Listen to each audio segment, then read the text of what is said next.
দক্ষিণ চব্বিশ পরগনার আমতলায় অভিষেক বন্দ্যোপাধ্যায়ের কার্যালয়ে ভাঙার প্রক্রিয়ায় স্থিতাবস্থা বজায় রাখার নির্দেশ দিল আদালত।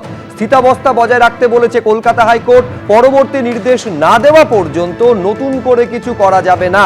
কার্যালয় যে অবস্থায় রয়েছে সেই অবস্থাতেই রাখতে হবে, এই নির্দেশ দিয়েছে কলকাতা হাইকোর্ট।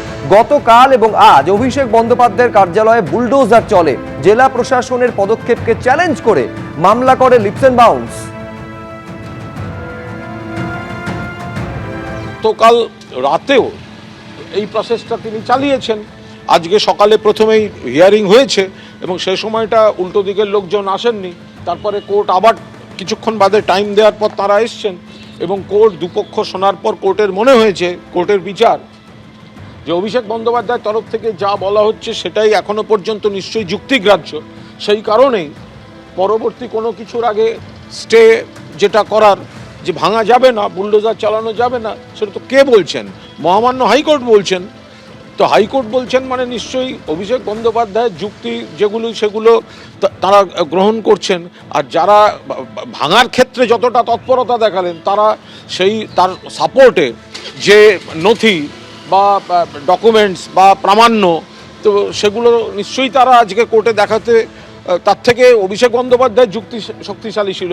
সেই কারণেই কোর্ট আপাতত স্টে করে দিয়েছে। কি স্টে অর্ডার করেছে? সাময়িক স্টে অর্ডার, যে জেলা প্রশাসনকে বলা হয়েছে যে আপনাদের তথ্যগুলো দিন। নেক্সট ডেটে এটা শুরু হয়ে যাবে আমি আশা করি। বিচার ব্যবস্থার উপর আমার ভরসা আছে। ওয়েস্ট বেঙ্গল পঞ্চায়েত অ্যাক্ট অনুযায়ী এটা হচ্ছে পুরো বেআইনি বিল্ডিং। এখানে G+3 যদি আমরা করতে চাই এই গ্রামের দিকে পঞ্চায়েতের সিস্টেমের মধ্যে যে সমস্ত বাড়িঘর আমরা তৈরি করতে চাই, তার জন্য জেলা পরিষদের পারমিশন দরকার। ওই বিল্ডিংয়ের কোনো পারমিশন নেই। আর অভিষেক ব্যানার্জির এত জ্বালা কিসের? ওইটা তো ওর জমি নয়, ওইটা ওর বাপের জমি, ওর তো কিছু নেই। ও তো বলে ওরে বেড়ে বেড়ে জমা দিয়েছে। ওটা লিপস অ্যান্ড বাউন্স একটা অসামাজিক একটা কোম্পানি, যে গরিব মানুষের টাকা পয়সা লুট করেছিল। সে লিপস অ্যান্ড বাউন্সের ডিরেক্টর ছিল, তো পালিয়ে গেছিল 2014 সালে। অমিত ব্যানার্জিকে জেলা প্রশাসন থেকে 3 মাস ধরে নোটিশ পাঠানো হয়েছিল, হাজির হয়নি। এবং ন্যাচারালি হাজির না লিখে হবে, তার কারণে কাছে ওর উত্তর নেই। 3 বার নোটিশ পাঠানোর পর তারপরে ডিএম সিদ্ধান্ত নিয়েছেন। আর ওর যে এত ডায়লগ দিচ্ছে, তা ওকে বলুক না, ও যে বলছে নাকি লোক গিয়েছিল, তা একটা ভিডিও ফুটেজ দেখাতে বলুন যে ওই নোটিশ পাঠানোর পর গিয়েছিল।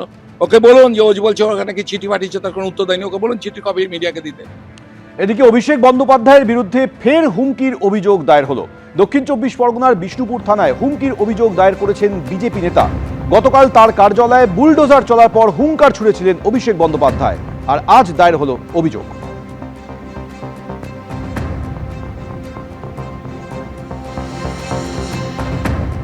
এবিপি আনন্দ, এগিয়ে থাকে, এগিয়ে রাখে।